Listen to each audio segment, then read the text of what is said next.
Hello, my dear friends and law aspirants. Welcome back again on Utkarsh CLAT classes. This is Hasib Chauhan, mentor for your legal reasoning.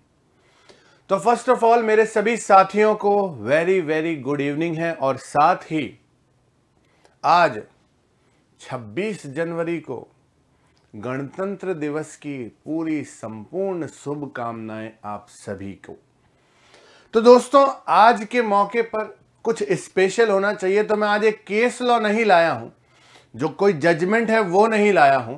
आज मैं एक ऐसी चीज लाया हूं जो कई लोगों को नहीं पता है, and you should all aware that particular thing जो आज मैं आपको बताने वाला हूं। भाई एफआईआर के बारे में तो सभी को पता है, ऑलमोस्ट काफी चीजें दिमाग में फिट है, लेकिन इसी सीरीज में इसी एफआईआर के रिगार्डिंग एक और नया कंसेप्ट है, जीरो एफआईआर, जो काफी लोगों को पता होगी, लेकिन बहुत से लोग इस पर्टिकुलर चीज से, इस पर्टिकुलर हमारे राइट से थोड़े अनजान हैं, और उसी पर्टिकुलर आपके अनजान होने की वजह से आपको इधर उधर परेशान होना पड़ता है, आपको चीज़ों के बारे में रिस्पॉन्सिबिलिटी नहीं उठाई जाती है। मतलब आपकी जो रिस्पॉन्सिबिलिटी है वो कोई पर्टिकुलर पब्लिक अथॉरिटी नहीं उठा रही है।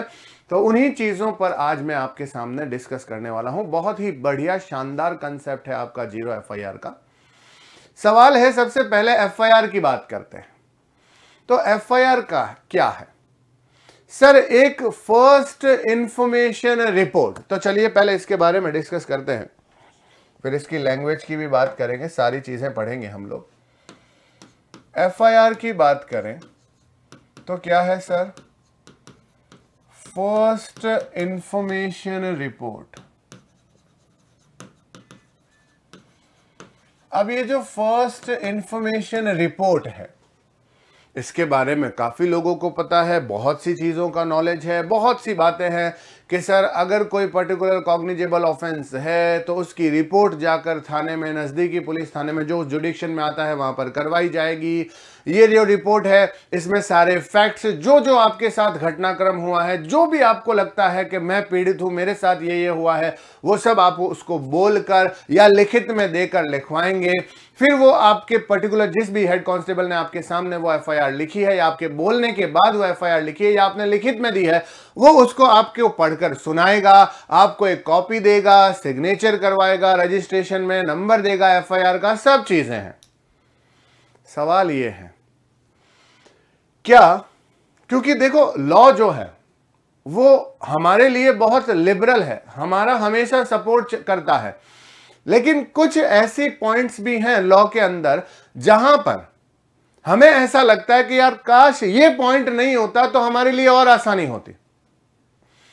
मैं बात करूं अगर स्पेसिफिकली एफआईआर से रिलेटेड, तो एफआईआर का जो कंसेप्ट है वो जुडिक्शन ऑफ पुलिस स्टेशन के अकॉर्डिंग चलता है। जिस पुलिस थाने का जुडिक्शन उस एरिया में लगता है जहां आपके साथ घटना हुई है, वहीं पर एफआईआर लिखवाई जाती है। तो यहां पर ये जो पॉइंट है जुडिक्शन, ये कहीं ना कहीं एक आम आदमी को परेशान करने वाला होता है। तो अगर एक नॉर्मल और जनरल इंसान की लैंग्वेज में बात करूं तो एफआईआर का मतलब होता है it is a report of offence, ठीक है, in which all the facts and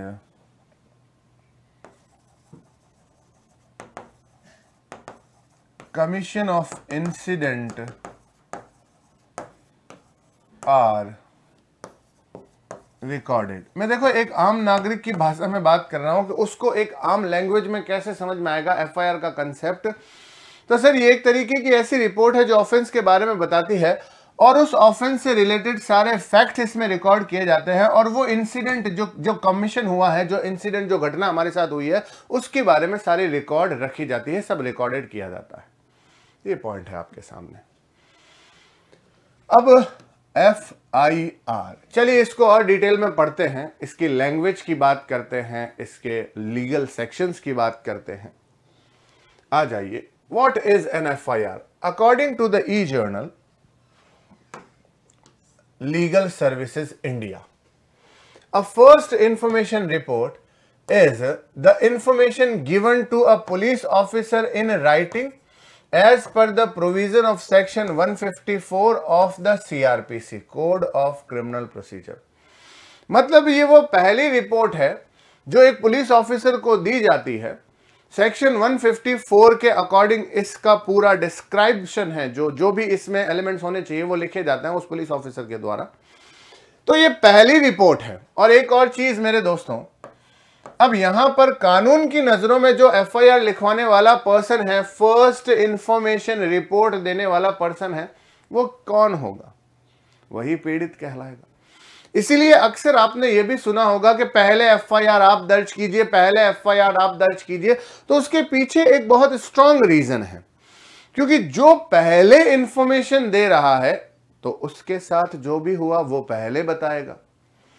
अच्छा, फिर आगे देखिए, from the point of view of an informant, informant का मतलब क्या हो गया? जो इंफॉर्मेशन देने वाला पर्सन है। अ person who is giving information, a person who is giving information, तो जो आदमी इंफॉर्मेशन दे रहा है उसको हम इंफॉर्मेंट कहते हैं। The main purpose of an FIR is to set criminal law into motion. यहां पर क्या है, अब देखिएगा कि पर्पस क्या है। तो यहां पर कुछ चीजें हैं जो बहुत इंपॉर्टेंट है आपको छोटे छोटे टुकड़ों में समझाना। पर्पस क्या है इसका? के to set criminal law in motion, मतलब जो आपने फैक्ट्स रिकॉर्ड करवाए हैं अपनी रिपोर्ट में, जो भी बातें आपने बताई है, जो भी घटनाक्रम, जो भी इंसिडेंट आपने सामने वाले को प्रेजेंट किया है, वो इंसिडेंट के आधार पर क्या क्राइम आपके साथ हुआ है, इसका मोशन तैयार किया जाता है। इसका पर्टिकुलर परफॉर्मा, ढांचा, जो भी आप समझें वो रेडी किया जाता है उस आदमी के दिमाग में, जो आपकी एफआईआर लिख रहा है, जो पुलिस ऑफिसर है, वो ये पता करता है आपकी एफआईआर की कॉपी से, आपकी रिपोर्ट से, कि आपके साथ क्या हुआ है और कौन सी धारा में आप पीड़ित माने जाएंगे। While for the police, the main purpose of an FIR is to obtain information about alleged criminal activity and take necessary steps to produce the perpetrator before the court। अब ये जो है ये वही है इंफॉर्मेटर। तो यहां पर अब ये जो पर्पस हुआ है क्रिमिनल लॉ इन मोशन, कि हमारे साथ क्या हुआ है उसके बारे में, उस घटनाक्रम की जानकारी देना। ये तो हुआ सर पर्पस फ्रॉम द, देखो दो पर्पस है, दो लोग हैं, एक लिखने वाला और एक लिखवाने वाला, दोनों को अच्छे से समझना। वाइल फॉर द पुलिस, अब पुलिस ऑफिसर्स के लिए एफआईआर का क्या पर्पस है? उसका पर्पस है कि इंफॉर्मेशन गैदर करना about the criminal activity, about the criminal incident which is happen to you, which was happen to you, आपके साथ जो घटना हुई है। ठीक है, तो अगर मैं बात करूं कि पुलिस ऑफिसर के पॉइंट ऑफ व्यू से क्या पर्पस है, फ्रॉम पुलिस, तो यहां पर होगा टू नो, शॉर्टकट में लिखता हूं, मतलब normal language, to know the criminal incident which was happened to you and initiate proceeding as per। तो पुलिस का पर्पस ये है एफआईआर रिकॉर्ड करने का कि आपके साथ जो इंसिडेंट हुआ है, आपके साथ जो घटना हुई है, उस घटना को इनिशिएट कहां से किया जाए, आपके साथ एक्चुअली क्या हुआ है, ये सब चीजें पता करने के बाद में वो लोग इनिशिएटिव लेते हैं। तो purpose of FIR to obtain information, information मिल चुकी है, क्रिमिनल एक्टिविटी आपके साथ क्या हुई है, और necessary step to produce the preparator before the court, के कोर्ट के सामने अब आपको कैसे प्रेजेंट किया जाए। क्योंकि ध्यान से देखिएगा, सुनिएगा ध्यान से मेरे दोस्तों, दो तरीके के केसेस हैं, एक क्रिमिनल एक्टिविटी है, दूसरी सिविल एक्टिविटी है, या यूं कहूं क्रिमिनल केस है और दूसरा सिविल केस है। तो क्रिमिनल केस में यहां राज्य की, स्टेट की रिस्पॉन्सिबिलिटी है कि वो आपको कोर्ट के सामने प्रेजेंट करे। सिविल केस में पुलिस वालों की कोई रिस्पॉन्सिबिलिटी नहीं है, मतलब स्टेट की कोई रिस्पॉन्सिबिलिटी नहीं है। ऐसा नहीं कह सकता कि पुलिस वालों को, जैसे मान लीजिए कि मेरे और मेरे किसी पार्टनर के बीच में, बिजनेस पार्टनर है, उनके बीच में कोई कॉन्ट्रैक्ट हुआ था और वो कॉन्ट्रैक्ट सामने वाला पार्टनर ब्रीच कर रहा है, मेरे को नुकसान हो रहा है। अब ऐसे केस में ब्रीच ऑफ कॉन्ट्रैक्ट जो है वो सिविल केस है। यहां पर मेरा सीधा जो केस है वो कोर्ट में जाएगा, लेकिन क्रिमिनल एक्टिविटी में जो भी कोई भी ऐसा कोई क्राइम जो आईपीसी में के किसी सेक्शन में डिफाइंड है, तो वहां पर मेरा केस जो प्रेजेंट करेंगे वो पुलिस ऑफिसर कोर्ट के सामने प्रेजेंट करेंगे। समझ गए ना पॉइंट को। तो अभी तक जो हमने एफआईआर की इंफॉर्मेशन या एफआईआर के बारे में पढ़ा है वो एक नॉर्मल इंसान के पर्पस से पढ़ा है, एक नॉर्मल आदमी क्या सोचता है वो पढ़ा है। अब बात करते हैं कि लॉ क्या कहता है इसके बारे में। 154 ऑफ सीआरपीसी कहता है इंफॉर्मेशन इन कॉग्निजेबल ऑफेंस। ठीक है, इंफॉर्मेशन इन कॉग्निजेबल ऑफेंस। तो पहले कॉग्निजेबल ऑफेंस के बारे में थोड़ा जान लो, और बताऊंगा डिटेल में, don't worry about it. Cognizable offences वो ऑफेंसेस कहलाते हैं जिसमें एक पुलिस ऑफिसर बिना किसी वारंट के सामने वाली पार्टी को गिरफ्तार कर सकता है जिस पे वो चार्जेस लगे हैं। मतलब without the permission of magistrate a police officer can arrest a person who is alleged with charges of a cognizable offence. ठीक है, अब ध्यान से देखिएगा, every information relating to the commission of a cognizable offence. तो FIR में हम क्या रिकॉर्ड करवाते हैं कि सर कॉग्निजेबल ऑफेंस से रिलेटेड सारी इंफॉर्मेशन। तो यहां मैं लिख सकता हूं every information related to cognizable offences, तो वही एफआईआर में रिकॉर्ड की जाती है।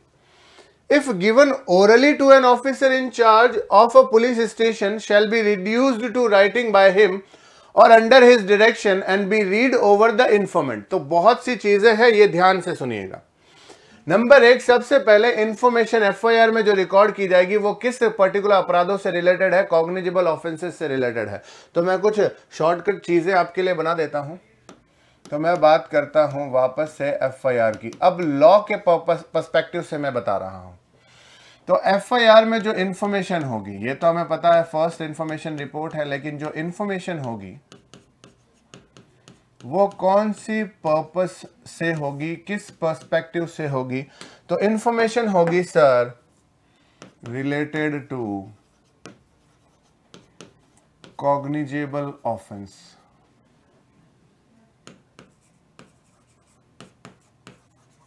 ठीक है दोस्तों, अब दूसरा पॉइंट भी ध्यान से देखो। अगर सामने वाला पार्टी जो है, जो अपनी एफआईआर लिखवाना चाहता है, वो कह रहा है कि सर मुझे लिखना पढ़ना नहीं आता, तो पुलिस ऑफिसर इंचार्ज की ड्यूटी है कि वो लिखेगा आपके लिए, आप बोलो उसके सामने। If given orally to an officer, बाकी अगर आपने लिखित में दे दिया तो वो तो कोई दिक्कत ही नहीं है। अगर ओरली वो देता है तो जो ऑफिसर इंचार्ज है वो उसको राइटिंग में भी देगा, मतलब खुद लिखेगा, और या फिर अगर वो खुद नहीं लिखता है तो उसके डायरेक्शन में कोई और लिखेगा, जो भी हेड कांस्टेबल वगैरह है।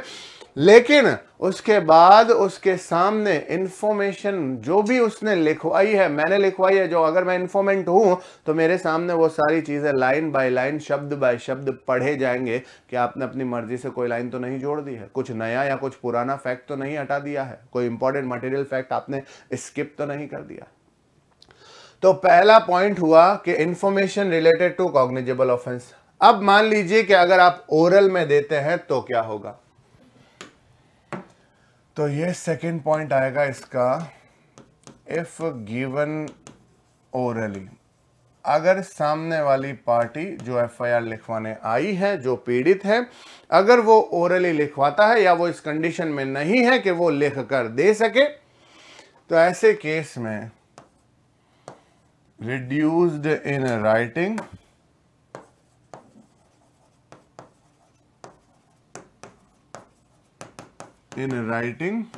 बाय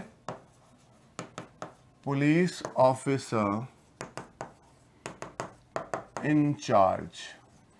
अगर वो इंचार्ज नहीं लिख रहा है तो उसके डायरेक्शन में कोई और लिखेगा, और with his direction.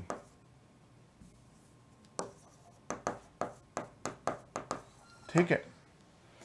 After that, आगे सुनना, बहुत इंपॉर्टेंट एलिमेंट है ये, आपके लिए बहुत जरूरी है जानना।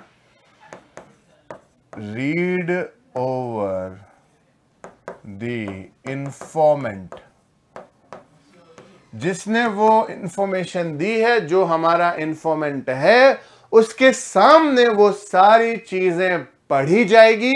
जैसा उसने लिखवाया है वो सब कुछ उसमें रिकॉर्ड होना चाहिए। तो लॉ यहां पर आपका साथ दे रहा है। अच्छे से समझो इस बात को कि अगर देखो, अगर मैंने खुद ने ही कोई चीज लिखी है तो मुझे पता है कि ये सारी चीजें जो मैंने लिखी है वही है, तो उसमें मेरे को वापस उसके सामने मेरे पढ़ने की जरूरत नहीं है।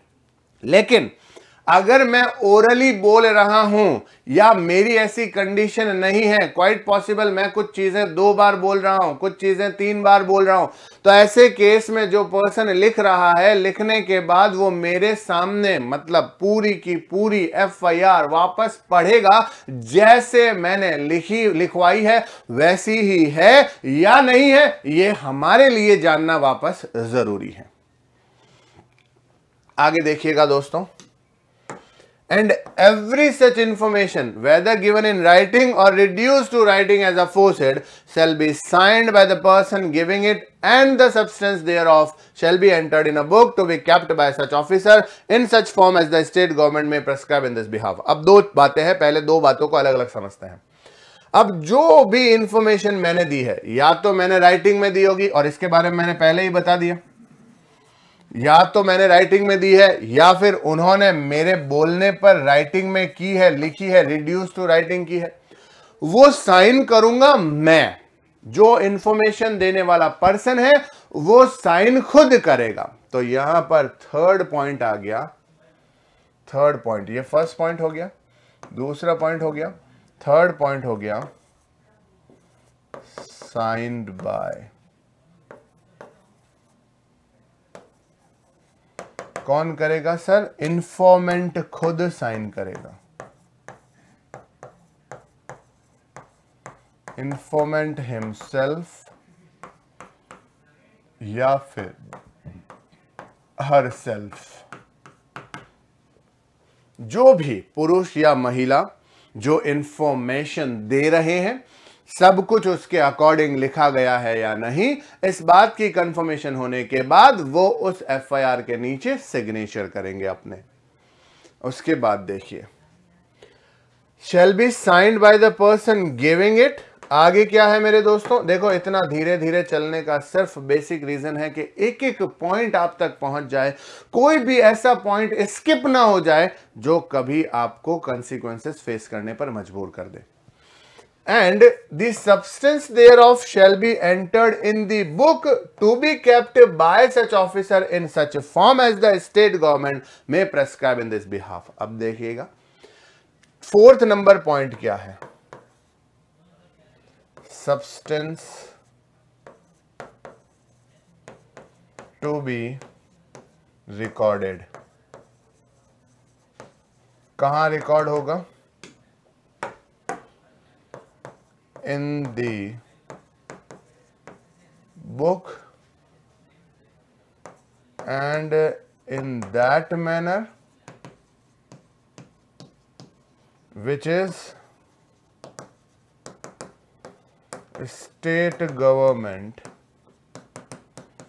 prescribed। मतलब जो भी पर्टिकुलर स्टेट गवर्नमेंट के अकॉर्डिंग उस पुलिस ऑफिसर इंचार्ज को डायरेक्शंस मिले हैं कि आपको ये पूरी एफआईआर किस तरीके से आपकी खुद की एफआईआर बुक में डायरी में नोट करनी है, वैसे वो लिखेंगे। तो information related to cognizable offence अगर ओरली देता है, देखो यहां पर एक पॉइंट ये अलग टुकड़ा होगा, या तो इन राइटिंग में होगा मेरे भाई, लेकिन राइटिंग में है तो कोई दिक्कत ही नहीं है, भले ही राइटिंग में हो लेकिन फिर भी पढ़नी पड़ेगी, हालांकि उसकी जरूरत नहीं, लेकिन फिर भी उसको मेरे सामने रीड आउट करनी पड़ेगी। अगर मैं ओरली देता हूं तो सबसे पहले तो उनकी ड्यूटी है पुलिस ऑफिसर इंचार्ज की कि वो मेरे सामने मेरे बोले हुए शब्दों को लिखे, और अगर वो खुद नहीं लिख रहे हैं तो जो भी हेड कांस्टेबल वगैरह जो भी कांस्टेबल है जिनको वो ड्यूटी देते हैं कि आप इनके एफआईआर लिखिए, तो वो लिखेंगे और उसके डायरेक्शन के अकॉर्डिंग, और फिर मेरे सामने वो चीज वापस पढ़ी जाएगी। अब यहां पर फिर इंफॉर्मेशन जिसने दी है वो खुद साइन करेंगे उस मेन कॉपी पर। फिर यहां पर अब दूसरा काम शुरू हो गया है कि अब उस बुक में रिकॉर्ड किया जाएगा सारा वो सब्सटेंस, सारा मैटर, जैसा कि उनको स्टेट गवर्नमेंट ने ऑर्डर दिए हैं प्रेस्क्राइब्ड परफॉर्मा में। आगे देखिए, A copy of information as recorded shall be given forthwith free of cost to the informant। अब सवाल यह है, मैं लिखवा कर जल्दी जल्दी में घर आ गया, या मेरे साथ जो भी हुआ था मैं वापस अपने घर वालों को संभालने में लग गया, लेकिन अगर वो कॉपी ही मेरे पास नहीं है, एफआईआर की कॉपी मेरे पास नहीं है, तो कोर्ट में जब मेरा केस प्रेजेंट होगा और अगर उस रियल एफआईआर को बदल दिया गया या चेंज कर दिया गया या कुछ उसमें से मटेरियल फैक्ट्स गायब हो गए, तो how can I proof my self before the court? मैं कोर्ट में अपने आप को कैसे रिप्रेजेंट करूं, कैसे प्रूफ करूं? क्योंकि एफआईआर की कॉपियां बदल दी गई है, एफआईआर को गायब कर दिया गया है, समझ रहे हो ना? तो इसके लिए लॉ कहता है कि एक एफआईआर की कॉपी उस बंदे को दो जिसने आपको एफआईआर लिखवाई है, जो खुद पीड़ित है बेचारा। तो यहां लास्ट काम जो बचा रह गया है वो रह गया है copy of FIR given to informant free of cost। कोई पैसा नहीं लिया जाएगा उस फोटो कॉपी का, ठीक है? ओरिजिनल रिकॉर्ड पुलिस थाने में रहेंगे और एक फोटो कॉपी मेरे पास भी रहेगी। अब यहां पर ये सारी चीजें अगर मैं इसको सम अप करूं तो बहुत आसानी से एक लॉ के डायरेक्शंस के अकॉर्डिंग आपको एफआईआर का मतलब डिटेल में समझ में आ गया होगा आज। पहला, इंफॉर्मेशन कॉग्निजेबल ऑफेंस से रिलेटेड होती है।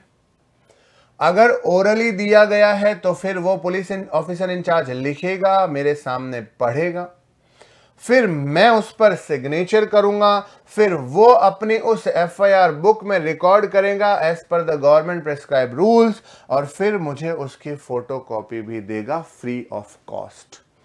तो ये थी आपकी सेक्शन 154 की पूरी डेफिनेशन एफआईआर से रिलेटेड। ठीक है दोस्तों, अब आगे बढ़ते हैं, बात करते हैं, ध्यान से सुनिएगा, अगला पॉइंट है all an informant has to do to file an FIR is to visit the local police station and furnish information orally or in writing about the commission of offense. Further, anyone can file an FIR. The person approaching the police does not necessarily have to be the victim of or an eyewitness of an offense. ध्यान से सुनिएगा, यहां पर कह रहा है all the informant has to do, उनको ये जो भी इंफॉर्मेशन देने वाले हैं उनको ये काम करने होंगे क्या कि एफआईआर फाइल करो, कहां पर? लोकल पुलिस स्टेशन में, जहां पर घटना हुई है, जिस पर्टिकुलर घटना के जुरिडिक्शन में वो पुलिस स्टेशन आता है कि हाँ भाई ये थाना लगता है, यहां पर काम हुआ, यहां पर कांड हुआ, वहीं पर एफआईआर दर्ज करवानी पड़ेगी। प्रॉब्लम ये है, समझ गए बात को? तो अब दूसरा अगर मैं पॉइंट देखूं तो यहां पर कह रहा है कि कोई जरूरत नहीं है कि विक्टिम खुद जाए एफआईआर लिखवाने। एक पर्सन है जिस पर जानलेवा हमला हुआ है, एक आदमी है जिस पर चाकू के 7 घाव लगे हैं, क्या वो उस हालत में एफआईआर लिखवाने जा पाएगा? पॉसिबल नहीं है, हॉस्पिटलाइज्ड है। अब कोई पर्सन जो उसके साथ में था, उसका एक सिंगल फ्रेंड उसके साथ में था जब उस पर यह हमला हुआ, और वो भी उसके भी बेचारे के चोटें आई हुई है, क्या वो हॉस्पिटल जाएगा या फिर पुलिस स्टेशन जाए एफआईआर दर्ज कराना है? समझ रहे हो सिचुएशन, सर्कमस्टांसेस ऐसी हैं कि एक नॉर्मल इंसान अपने दोस्त के पास रहेगा ना उसकी देखरेख के लिए, हॉस्पिटलाइज करने के लिए। अब दूसरी बात है, इन दोनों को जब हमला किया गया इन दोनों के ऊपर, तो वहां पर 2-3 लोग और थे पास में, आई विटनेस, वो डर गए, वो क्या हमें पुलिस के लफड़े में नहीं पड़ना, चले गए कहीं और। अब यहां प्रॉब्लम यह है कि कोई है ही नहीं जो उस घटना को देख सके, बयान कर सके। तो ऐसे केस में अगर किसी के पास ऐसी न्यूज भी पहुंचती है, वो पर्सन जो उस न्यूज को पूरा डिटेल में डिस्क्राइब कर सके, वो एफआईआर लिखवा सकता है।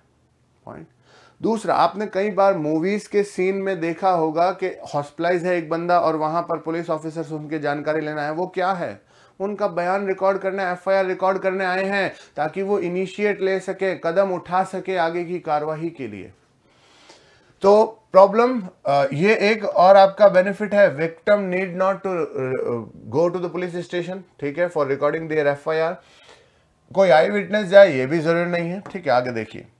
However, in cases when a crime has been committed outside the jurisdiction of a police station that an informant has approached, the informant is likely to be asked to approach a police station with the proper jurisdiction. तो ये होता था, अब नहीं होता। क्या होता था कि मेरे साथ कोई घटना हुई है, मान लीजिए कोई ऐसे सुनसान इलाके में, सुनसान रास्ते में, अब वो जो इलाका है वहां पर 3 अलग अलग थाने लगते हैं, समझ रहे हो मेरी बात को, 3 अलग अलग थाने लगते हैं।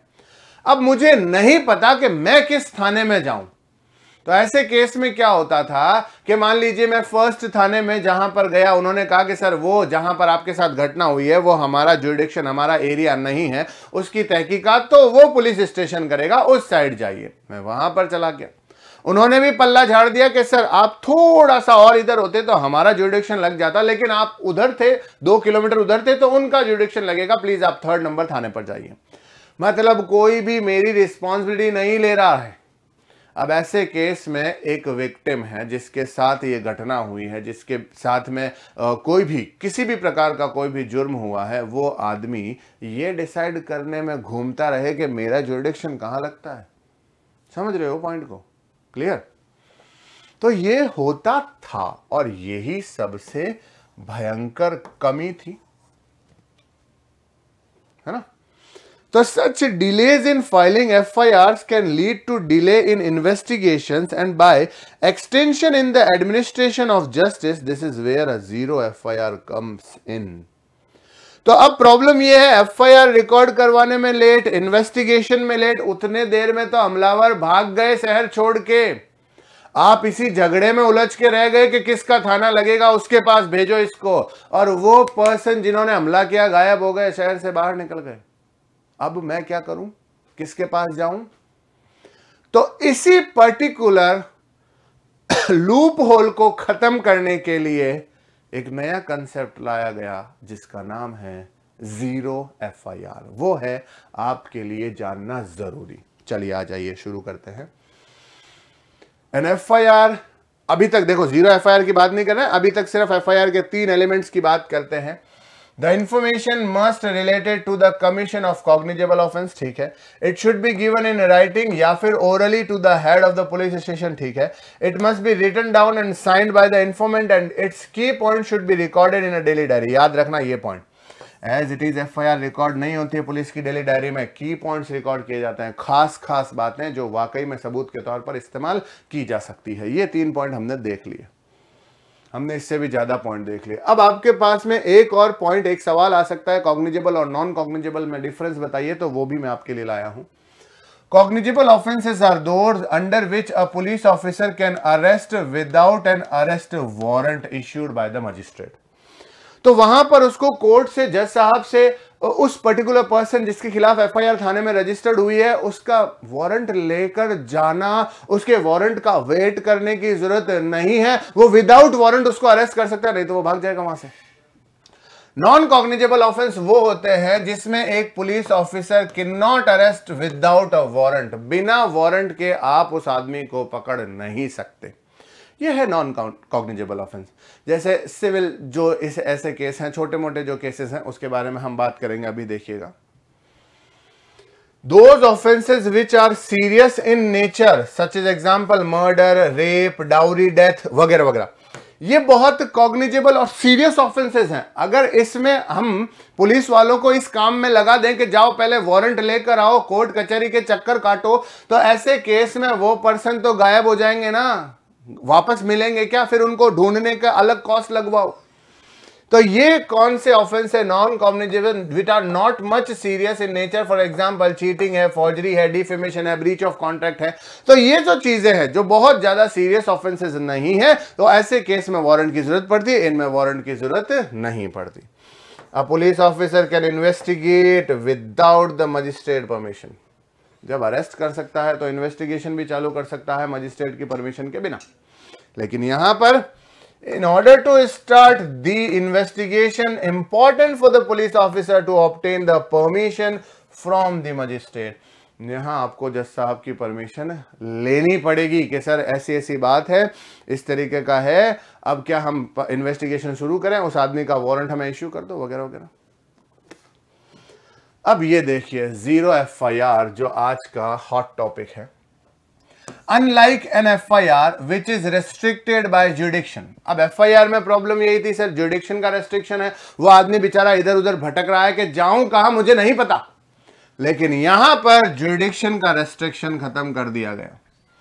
A zero FIR can be filed in any police station regardless of whether the offense was committed under the jurisdiction of that particular police station or not। Zero FIR का मतलब है आपको जुरिडिक्शन की चिंता लेने की जरूरत नहीं है, ना ही वो पुलिस ऑफिसर आपको बोलेगा कि आप हमारे एरिया में नहीं आते। जो क्राइम हुआ है वो हमारे एरिया में नहीं हुआ है, जो क्राइम घटना घटित हुई है आपके साथ, जो गलत हुआ है वो हमारे एरिया में नहीं, मतलब हमारी ड्यूटी नहीं है उसकी इन्वेस्टिगेशन करना। तो इस एक जुरिडिक्शन की वजह से, इस एक वर्ड की वजह से कितने हजारों लोग ऐसे हैं जो particular at the point of time उनके साथ इंसाफ नहीं हुआ, और जब वो पहुंचे अपने जुरिडिक्शन वाले थाने में तब तक वो लोग गायब हो चुके थे जिन्होंने उनके साथ ऐसा घिनौना हरकत किया था। इसी पर्टिकुलर लूप होल को खत्म करने के लिए जीरो एफआईआर को लाया गया, जिसमें एरिया की बाउंडेशन को खत्म किया गया कि कोई जुरिडिक्शन नहीं है किसी भी थाने में। जो आपके पास में सबसे पहला थाना है जहां पर आप पहुंच सकते हैं वहां पहुंचो, वो बंदा आपकी एफआईआर लिखेगा। अब प्रॉब्लम यह हो गई सर कि देखो मैं बात कर रहा हूं राज्य सरकार की, स्टेट गवर्नमेंट की, या कोई भी एक एडमिनिस्ट्रेशन जो होता है लॉ एंड ऑर्डर को तरीके से संभालना पब्लिक की सुरक्षा के लिए, तो इनके लिए भी इनकी ड्यूटी होना जरूरी है। अगर किसी पर्टिकुलर पर्सन को आप इतनी ड्यूटी दे दोगे कि जिसका कोई अंत नहीं है, तो वो अपना काम सही से नहीं कर पाएगा, ये हम भी जानते हैं। तो अब यहां पर कभी कभी दिमाग में ये ख्याल आता है कि सर ये तो सही नहीं है।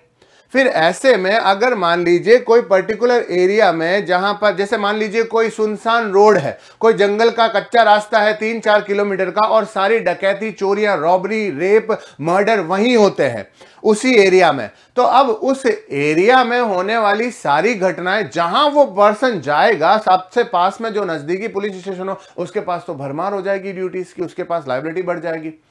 तो एक पॉइंट कहीं ना कहीं यहां पर क्लिक होता है कि सर फिर वो लोग क्या इतनी अच्छी परफॉर्मेंस दे पाएंगे जुरिडिक्शन को हटाने के बाद में? तो ये जुरिडिक्शन हटाने का मतलब अच्छे से समझना आपको जरूरी है। देखिएगा ध्यान से, देखो FIR have serial number assigned to them. Zero FIR are assigned to the number 0, hence the name is called as zero FIR। मतलब जो भी पर्टिकुलर जुरिडिक्शन वाला थाना होगा, जिसका कर्तव्य होगा, जिसका वो एरिया लगता है, तो वो जब एफआईआर रिकॉर्ड करेगा तो वो सीरियल नंबर रिकॉर्ड करेगा। उससे पहले कल तक या आज तक जो भी एफआईआर रिकॉर्ड हुई है उसके बाद अगला नंबर होगा उसका एफआईआर का। समझ रहे हो मेरी बात को? लेकिन जीरो एफआईआर का नंबर हमेशा जीरो ही रहेगा जिस भी थाने में वो रिकॉर्ड होती है, अगर वो थाना उस पर्टिकुलर क्राइम के लिए उस जुरिडिक्शन का हिस्सा नहीं बनना चाहता, मतलब सॉरी नहीं बनना चाहता क्या, नहीं है अगर उस जुरिडिक्शन का हिस्सा, तो वो जीरो ही नंबर लगाएगा। तो ये जीरो का क्या कंसेप्ट है? तो इसका मतलब आगे समझिए, डिटेल में मजा आएगा। After a police station a zero FIR, it has to them transfer the complaint to a police station with the jurisdiction to investigate the alleged offense। समझ गए पॉइंट को? मतलब हमने आपकी एफआईआर लिख ली है, लेकिन लॉ ने उन लोगों पर, पुलिस ऑफिसर इंचार्ज पर या उस पुलिस थाने पर यह बर्डन नहीं डाला है कि आप शुरू कर दो इन्वेस्टिगेशन। नहीं, अगर हमारे साथ लिबरल हुआ है तो उनकी आजादी, उनका कर्तव्य इतना नहीं बढ़ा सकता कि वो एक दिन में सारे काम कर लें। समझ गए पॉइंट को?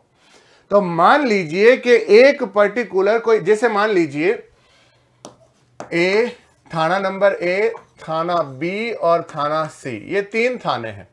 अब आपके साथ क्राइम हुआ है यहां पर। अब आप खुद ही कंफ्यूज है कि यहां जाना चाहिए, वहां जाना चाहिए, वहां जाना चाहिए, किसका जुरिडिक्शन लगता है?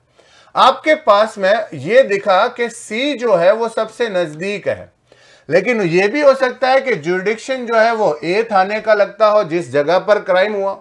आप सी के पास पहुंचे तो पहले क्या होता था कि थाना सी के अधिकारी जो होते थे वो कहते थे कि सर ये हमारा एरिया नहीं लगता, ये हमारा जुरिडिक्शन नहीं आता है, प्लीज आप ए के पास जाइए। अब यहां तक पहुंचने के बाद वापस पर्सन वहां तक पहुंचेगा तो कुछ इतना टाइम तो मिलेगा ना, उसको लगेगा ना। उस उतने टाइम के दौरान अगर वो लोग गायब हो गए तो, वो लोग कहीं भाग गए तो ऐसे केस में लॉ ने कहा आप चुपचाप एफआईआर लिखो और ये एफआईआर की इंफॉर्मेशन ए नंबर थाने को दो, ये आपकी जिम्मेदारी है। ये एफआईआर की इंफॉर्मेशन किसको देनी है? ए नंबर थाने को। कौन देगा? सी थाने वाले ने, जिसने वो एफआईआर लिखी है। अब उसका काउंटिंग नंबर इसने क्या लगाया है? 0। अब ये एफआईआर की इंफॉर्मेशन जब ए थाने के पास पहुंचेगी तो वो एफआईआर रिकॉर्ड करेगा अपनी नोटबुक डायरी में, अपनी एफआईआर बुक में, और वो सीरियल नंबर लगाएगा जो उसको लगाना चाहिए था, जो उसका कंटिन्यूएंसी में था। समझ गए पॉइंट को? अब ये लोग इंफॉर्मेशन मिलते ही अपनी इन्वेस्टिगेशन शुरू कर सकते हैं। क्यों? क्योंकि अब इनके पास में ना इसका टाइम वेस्ट हुआ, ना इनका टाइम वेस्ट हुआ, ना इनका टाइम वेस्ट हुआ। तो यहां पर हम उन अपराधियों को जल्द से जल्द पकड़ सकते हैं। दूसरा, ये जो पर्सन है जिसके साथ गलत हुआ है या जिसने गलत होते हुए देखा है, वो फेडअप तो नहीं होगा, वो इरिटेट तो नहीं होगा, वो कम से कम इस बात से तो खुश होगा कि हाँ जहां भी जा रहा हूं वहां मेरी सुनवाई हो रही है, मुझे धक्के मार के तो नहीं, खैर मुझे इतना इधर उधर परेशान नहीं किया जा रहा है। तो ये पर्सन जो है, जब एक नॉर्मल सी बात है, आप और मेरे जैसे लोग जो नॉर्मल पर्सन्स हैं, जो एक कॉमन मैन है इंडिया के, अगर उन लोगों को कहा जाए कि भाई आपके साथ गलत हुआ, हाँ बहुत गलत हुआ, ऐसा करो, आप यहां मत रहो, आप उस जगह पर जाकर रिपोर्ट करो, वहां पर आपकी सुनवाई होगी। तो क्या वो गलत जिसके साथ हुआ है, क्या वो इस कंडीशन में है कि वो वहां से वहां तक जाए? क्या उसको लगेगा कि यार ये लोग सुनते ही नहीं है? अब उसको ये चीजें नहीं पता ना। एक नॉर्मल पर्सन, इंडिया की कई सारे लोग जो हैं उनको नहीं पता जुरिडिक्शन क्या होता है। उनको लगता है कि पुलिस वाले हमारी बात नहीं सुन रहे। भाई कॉमन फैक्टर है, नॉर्मल बात है कि नहीं ये तो क्या, ये कोई राज व्यवस्था हुई नहीं, ऐसे कोई तरीका थोड़ी होता है, ऐसे कोई शासन थोड़ी चलता है, ऐसे आप पब्लिक की मदद। हम उनको गलत कहते हैं, जबकि एक्चुअली में वो गलत नहीं है। उनका जुरिडिक्शन जो है वो, ध्यान से देखिएगा यहां पर, उनका जो जुरिडिक्शन है वो नहीं लगता तो नहीं लगता। उनका भी एक लिमिट है ना, एक तरीका है कहां पर हमें रुकना है, कहां नहीं रुकना है, कहां पर हमें इस तरीके से काम करना है। ये सारे पॉइंट्स जरूरी हैं। तो हमारा जो गुस्सा होता है वो उन ऑफिसर्स पर निकलता है, उन पुलिस ऑफिसर पर जिनकी बेचारों की कोई गलती भी नहीं है। वो अपने तरीके से काम कर रहे हैं, उनका जो जुरिडिक्शन है वो अपने हिसाब से काम सही कर रहे थे। अब यहां 0 FIR होने की वजह से हमें और अच्छा लगने लगा मतलब हमारी राहें आसान हो गई। Once a 0 FIR is transferred, the police station with the appropriate jurisdiction assign it a serial number, thereby converting it into a regular FIR. तो अब यहां पर जैसे ही जब इस थाने वाले ने सी नंबर ने अपनी 0 नाम से 0 सीरियल नंबर से FIR रिकॉर्ड कर ली पूरी, अब इस FIR की पूरी रिपोर्ट उन्होंने ए को भेज दी, ए नंबर थाने की। अब इनका जो रेगुलर सीरियल नंबर होगा उसके अकॉर्डिंग वो रिकॉर्ड कर देंगे। अब सवाल यह है कि मुझे FIR की कॉपी कहां मिलेगी? तो मुझे FIR की कॉपी यहां से भी मिल सकती है, यहां से भी मिल सकती है।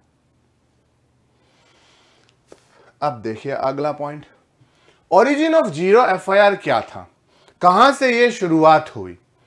क्योंकि इंडिया में एक बहुत ही भयंकर घटना घटित हुई थी जब पूरा देश एक हो गया था, है ना? तो देखिए, the concept of 0 FIR is relatively new and was introduce on the recommendation of the Justice Verma Committee in the aftermath of Nirbhaya gang rape case in 2012 to put a legal obligation on police to take quick action and prevent them from using the excuse of absence of jurisdiction. तो यहां पर ये जो एक बहुत ही दर्दनाक और heinous crime हुआ था इंडिया के अंदर, निर्भया केस, तो उस पर्टिकुलर केस के रेफरेंस को देखते हुए कि वहां पर किस तरीके से पुलिस वालों का देखा जाए तो पुलिस वालों की उस टाइम गलती नहीं थी, जो रूल्स है रूल्स के अकॉर्डिंग फॉलो करेंगे ना भाई, लेकिन वहां ऐसा लगा, महसूस हुआ पूरे देश को कि अगर उसकी सुनवाई जल्दी हो जाती, उसकी FIR जल्दी रिकॉर्ड कर ली जाती तो बहुत टाइम नहीं लगता उनको पकड़ने में, उन दरिंदों को पकड़ने में ज्यादा टाइम नहीं वेस्ट होता। तो यहां वर्मा कमेटी ने ये 2012 के जो ये गैंग रेप के बाद में ये एक लीगल ऑब्लिगेशन का रिकमेंडेशन दिया कि पुलिस वालों की भी ये ड्यूटी है कि क्विक एक्शन लेना, क्योंकि बहुत से ऐसे पर्टिकुलर जो गुनाह है, ऐसे क्राइम्स हैं जहां पर इमीडिएट अगर एक्शन नहीं लिया गया तो फिर उसका डिले होना निश्चित है। तो quick action and prevent them from using the excuse of absence of jurisdiction. तो यहां पर वर्मा कमेटी ने एक्सक्यूजेज ऑफ पुलिस ऑफिसर्स को या पुलिस ऑफिसर्स के जुरिडिक्शन का जो बहाना बनाया जाता था उसको खत्म करने की ठानी, और उसी के बिहाफ पर यह इनिशिएटिव 0 FIR का ओरिजिन हुआ। अब सुप्रीम कोर्ट इसके बारे में क्या कहता है? Supreme court in union of India versus Ashok Kumar Sharma and others, अब ये इसका एक केस लॉ है, देखिए, ऑब्जर्व्ड इन 2020 की बात है। क्या है वो बात? There is the practice of registering an FIR as a 0 FIR when the police station at which FIR is registered does not have territorial jurisdiction. It is made over to the police station which has jurisdiction in the matter. Therefore, when information is given to a police officer within the meaning of section 154 of CRPC, it must register an FIR and then make it over to the inspector. तो मतलब क्या हुआ कि supreme court ने कहा 2020 में union of India versus Ashok Kumar Sharma के case में कि जो रजिस्टर्ड FIR की प्रैक्टिसिंग है, 0 FIR की स्पेसिफिकली, जब पुलिस स्टेशन के पास में जहां पर FIR रजिस्टर्ड होनी चाहिए थी, does not have territorial jurisdiction, अगर उनके पास टेरिटोरियल जुरिडिक्शन नहीं है, it is made over to the police station which has jurisdiction in the matter, तो वो वहां पर रेफर कर देते थे उनको कि आप वहां जाओ, यहां पर आपका काम नहीं है, ये हमारा एरिया नहीं है, यहां पर ये क्राइम हुआ है, यहां पर हमारा एरिया नहीं लगता। Therefore, when information is given to the police officer within the meaning of section 154 of CRPC, it must register an FIR and then make it over to the inspector. तो यहां पर भी सुप्रीम कोर्ट का यही फैसला आया, मतलब इन्होंने एक रेफरेंस दिया कि हां, किसी पर्टिकुलर रेलेवेंसी में अगर आप ये कह रहे हैं कि हमारा एरिया नहीं है, हमारा एरिया नहीं है, हमारा जुरिडिक्शन नहीं है, तो ये डिले इन जस्टिस है। डिले इन इंक्वायरी है, डिले इन इनिशिएटिव है, डिले इन इन्वेस्टिगेशन है, उस आपके छोटे से फैसले से, उस छोटे से डिले से एक बहुत बड़ा गैप हो जाता है उस आदमी को पकड़ने में जिसने ये क्राइम किया है, या उस आदमी को इंसाफ मिलने में जिसके साथ ये दर्दनाक घटना घटित हुई है। तो हमारा जो आज का टॉपिक था दोस्तों, वो पर्टिकुलर जो टॉपिक है वो इसी बात पर बेस करता था कि एफआईआर से भी एक नया कंसेप्ट है। अब कई लोगों को जीरो एफआईआर के बारे में नहीं पता, अब नहीं पता उनमें उनकी फॉल्ट नहीं है, लेकिन मेरा तो फर्ज बनता है ना कि इस उत्कर्ष के प्लेटफॉर्म से ऐसी कुछ इंफॉर्मेशन आप तक पहुंचाई जाए जिनके बारे में आपको पता होना जरूरी है। अब प्रॉब्लम यह है कि सारा गुस्सा निकलता है पुलिस स्टेशन पर, पुलिस थानों पर, पुलिस वालों पर। उनकी गलती नहीं थी 2012 से पहले भाई। अब अगर वो ऐसा करते हैं तो आपका गुस्सा होना जायज है, लेकिन कब गुस्सा हो, वैसे गुस्सा होने की जरूरत नहीं है। If you know the law you can use the law. अगर आप कानून जानते हैं तो उसका इस्तेमाल भी जानते हैं, लेकिन अगर आपको पता ही नहीं है तो सिर्फ चिल्लाने से, जोर जोर से चिल्लाओ, कुछ नहीं होगा। अगर आप धीमी आवाज में भी फैक्ट बोलेंगे, सच बोलेंगे, लॉ की बात करेंगे तो सुनना पड़ेगा। क्यों? कि दूसरा कोई ऑप्शन नहीं है कि ये जो बंदा बोल रहा है ये सही कह रहा है, इसको नॉलेज है, इसके सामने हम उल्टी पुल्टी पट्टी नहीं पढ़ाकर इसको वहां इधर उधर नहीं भटकने के लिए भेज सकते। तो ये जो कंसेप्ट है ये बहुत रेलेवेंट करता है, बहुत मैटर करता है, स्पेशली आज के टाइम में जहां पर लॉ एंड ऑर्डर की धज्जियां उड़ाई जा रही है, जहां पर क्रिमिनल्स जो है वो खुलेआम इस तरीके से मैं समझ सकता हूं अंदर बहुत कुछ चल रहा है, लेकिन वो वर्ड्स जो हैं वो इस तरीके से ये प्लेटफॉर्म पे नहीं निकल सकते। तो यहां पर आपका ये ड्यूटी है, आपकी भी स्पेशली ये ड्यूटी है कि अगर आपके सामने कोई ऐसा इंसिडेंट है तो please share your knowledge towards with them. कि आपके पास अगर जीरो एफआईआर की नॉलेज मैंने पहुंचाई है तो अब आपकी ड्यूटी है कि वो उन लोगों तक पहुंचाओ जिनको वाकई में इनकी जरूरत है। सिर्फ अपने तक रखकर कभी भी ज्ञान नहीं बढ़ाया जा सकता। समझ रहे हो मेरी बात को? तो आज की क्लास में हमारा जो बेसिक ऑब्जेक्ट था वो हमने बहुत अच्छे से पूरा किया है। अब ये देखिए बेटा, difference between complaint and FIR, ये भी जानना जरूरी है भाई आप लोगों के लिए। तो देखिए सीआरपीसी में डिफिनेशन है कंप्लेंट की as any allegation made orally or in writing to a magistrate with a view to his taking action under this code that some person whether known or unknown has committed an offense but does not include a police report। मतलब समझ रहे हो? तो यहां complaint जो है वो civil cases के रिगार्डिंग सीधी मजिस्ट्रेट या जज साहब या कोर्ट के सामने प्रस्तुत की जाती है ताकि वो इनिशिएटिव एक्शंस ले सके। However, FIR is the document that has been prepared by the police after verifying the fact of the complaint.